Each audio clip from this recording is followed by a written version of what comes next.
नमस्कार जय जगन्नाथ दर्शक बंधु एसपी एस्ट्रोलॉजी ओडिशा चैनल रे प्रसारित मासिक राशिफल कार्यक्रम को आपण मानक स्वागत। दर्शक बंधु आज हम आलोचना करिबा जे फेब्रुआरी 2026 रे केमिति रहिबो राशि चक्र अष्टम राशि बिच्छा राशि रे व्यक्ति विशेष मानक पई शुभाशुभ राशिफल विषय रे विस्तृत भाव आलोचना करिबा प्रतिकार सहित। किंतु ता पूर्व आपण मानक एक अनुरोध जदि आपण माने हम चैनल को प्रथम थर पर आस्थान दे वीडियो को लाइक करंतु शेयर करंतु एवं चैनल को सब्सक्राइब कर पाखरे ता बेल आइकन को प्रेस करंतु। चल दर्शक बंधु चलंतु आरंभ करबा आज आलोचना जे फेब्रुआरी मास रे बिच्छा राशि रो व्यक्ति विशेष मानकर शुभाशुभ भाग्य फल।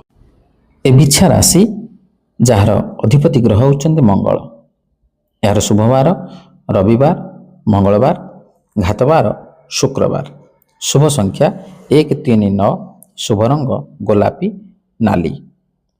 दर्शक बंधु ए बिच्छा राशि व्यक्ति विशेष मानक पाई ए मास कौन रहिबो ग्रह स्थिति जो गुरुत्वपूर्ण ग्रह मान अछंती तांकर स्थिति।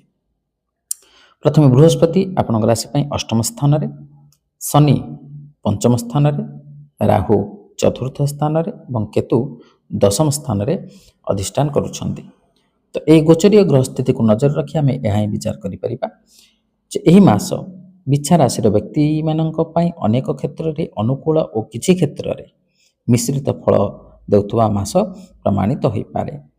मास आरंभ रे शुक्र मंगल बुध और सूर्य आपणक तृतीय भाव में रहिबे, जहा फल रे आपणक साहस और पराक्रम रे वृद्धि हेबो।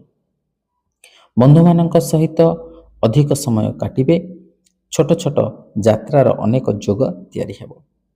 किछि यात्रा काम पाई हेबो, किछि यात्रा तीर्थ पाई मध्य उपयुक्त और किछि बुलाबुली उद्देश्य रे बंधु मानक सहित आनंदर उद्देश्य रे होई पारे। भाई भौणी मानक स्वास्थ्यगत समस्यार सम्मुखीन हेबा पड़ी पारे। मासर शेषार्धरे आपणक मां को स्वास्थ्य समस्या होई पारे।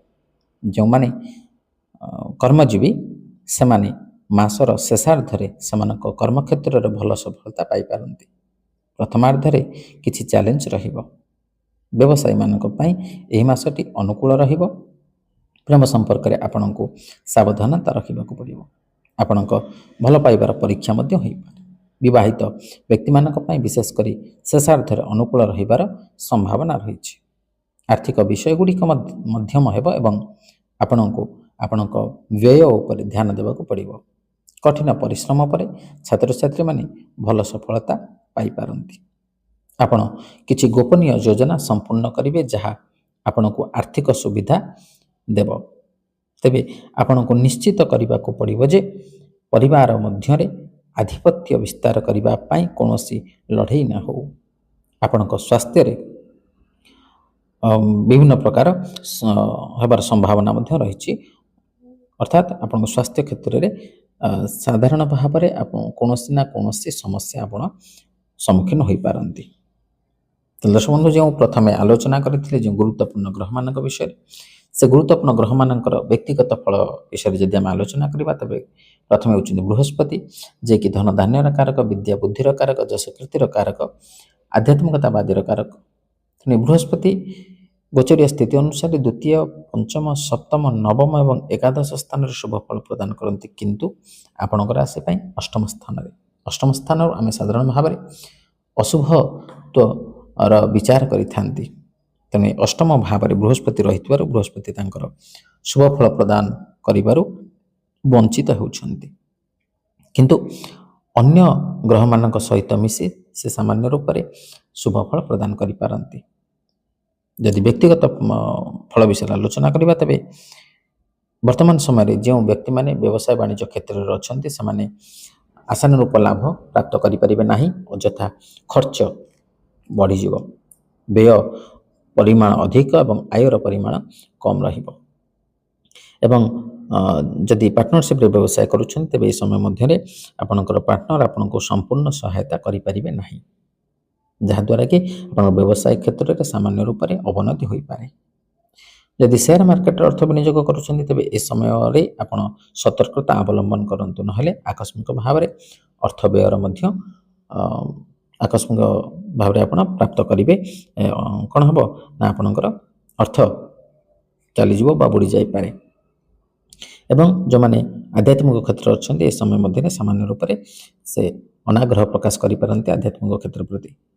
ବିଦ୍ୟାର୍ଥୀମାନେ ଯେଉଁମାନେ ସାଧାରଣ ଭାବରେ ଉଚ୍ଚଶିକ୍ଷା କ୍ଷେତ୍ରରେ ଅଛନ୍ତି ସେମାନଙ୍କ ପାଇଁ ଏ ସମୟ ଅନୁକୂଳ ନୁହେଁ, କିନ୍ତୁ ଯଦି ନିରନ୍ତର ଭାବରେ ଚେଷ୍ଟା କରିବେ ପ୍ରଚେଷ୍ଟା କରିବେ ତାହେଲେ ନିଶ୍ଚିତ ଭାବରେ ଆପଣ ସଫଳତା ପ୍ରାପ୍ତ କରିପାରିବେ। ଦ୍ୱିତୀୟରେ ଯଦି ଆମେ ଶନିଙ୍କ କଥା ଆଲୋଚନା କରିବା ତେବେ ଶନି ହେଉଛନ୍ତି ସତ୍ୟର ଦେବତା, ନ୍ୟାୟର ଦେବତା, କର୍ମକାରକ ଗ୍ରହ। ଏ ଶନି ଆପଣଙ୍କ ରାଶି ପାଇଁ ପଞ୍ଚମ ସ୍ଥାନରେ।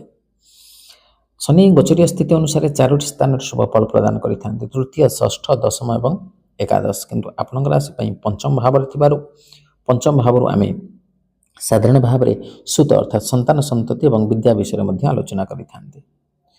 ତେଣୁ ଶନି ପଞ୍ଚମ ସ୍ଥାନରେ ଆପଣଙ୍କ ପାଇଁ ଅଶୁଭତ୍ୱର କାରକ ହୋଇପାରନ୍ତି। ତେଣୁ ବିଶେଷ କରିକି ଆମେ ଯଦି ଆଲୋଚନା କରିବା ତେବେ କର୍ମକ୍ଷେତ୍ରରେ ଯଦି ଆପଣ କର୍ମକ୍ଷେତ୍ରରେ ଅଛନ୍ତି ତେବେ କିଛି ନା କିଛି ସମସ୍ୟା ପ୍ରତି ମୁହୂର୍ତ୍ତରେ ଆପଣ ସେ ସମ୍ମୁଖୀନ କରିବେ ଏବଂ ସମସ୍ୟାର ପରିମାଣ ଧୀରେ ଧୀରେ ବୃଦ୍ଧି ପାଇପାରେ। ଆପଣଙ୍କର କାର୍ଯ୍ୟଦକ୍ଷତାକୁ ଆପଣଙ୍କର ଉଚ୍ଚପଦସ୍ଥ କର୍ମଚାରୀମାନେ ଅନୁଭବ ନ କରିପାରି ଆପଣଙ୍କୁ ବିଭିନ୍ନ ପ୍ରକାର ନିର୍ଯାତନା ଦେଇପାରନ୍ତି ବା ଆପଣ ପ୍ରତ୍ୟେକ ସମୟରେ ମାନସିକ ଚାପଗ୍ରସ୍ତ ହୋଇ ରହିପାରନ୍ତି। ଯେଉଁମାନେ ନୂତନ ଭାବରେ କର୍ମପ୍ରାପ୍ତି ନିମନ୍ତେ ଆବେଦନ କରୁଛନ୍ତି ସେମାନଙ୍କ ପାଇଁ ମଧ୍ୟ ଏ ସମୟଟି ଅନୁକୂଳ ନୁହେଁ। ତେଣୁ ଯେହେତୁ ଶନି ହେଉଛନ୍ତି ସତ୍ୟର ଦେବତା, ନ୍ୟାୟର ଦେବତା, ଆପଣ ଯଦି ସତ୍ ମାର୍ଗରେ ଅଛନ୍ତି, ନ୍ୟାୟରେ ଅଛନ୍ତି, ନିରନ୍ତର ଭାବରେ ଚେଷ୍ଟା କରୁଛନ୍ତି ତେବେ ନିଶ୍ଚିତ ଭାବରେ ଶନି ଆପଣଙ୍କୁ ଶୁଭଫଳ ପ୍ରଦାନ କରିବେ। ଏବଂ ପରେ ପରେ ରାହୁ ଚତୁର୍ଥ ଭାବରେ ଥିବାରୁ ଅଶୁଭତ୍ୱର କାରକ ଏବଂ କେତୁ ଦଶମ ଭାବରେ ଥିବାରୁ ଶୁଭ ଫଳ ପ୍ରଦାନ କରିପାରନ୍ତି ଆପଣଙ୍କୁ। ତେଣୁ ଦର୍ଶକ ବନ୍ଧୁ ଆମେ ତ ବିସ୍ତୃତ ଭାବରେ ଆଲୋଚନା କଲେ ଶୁଭ ଏବଂ ଅଶୁଭ ଫଳ ବିଷୟରେ। ଯେଉଁ ଅଶୁଭ ଫଳ କଥା ଆମେ ଆଲୋଚନା କଲେ ସେ ଅଶୁଭ ଫଳକୁ ପରିତ୍ୟାଗ କରି ଶୁଭ ଫଳ ପ୍ରାପ୍ତ କରିବା ନିମନ୍ତେ କେତେ ଗୁଡ଼ିଏ ପ୍ରତିକାର ବିଷୟରେ ମଧ୍ୟ ଆମେ ଆଲୋଚନା କରିବା।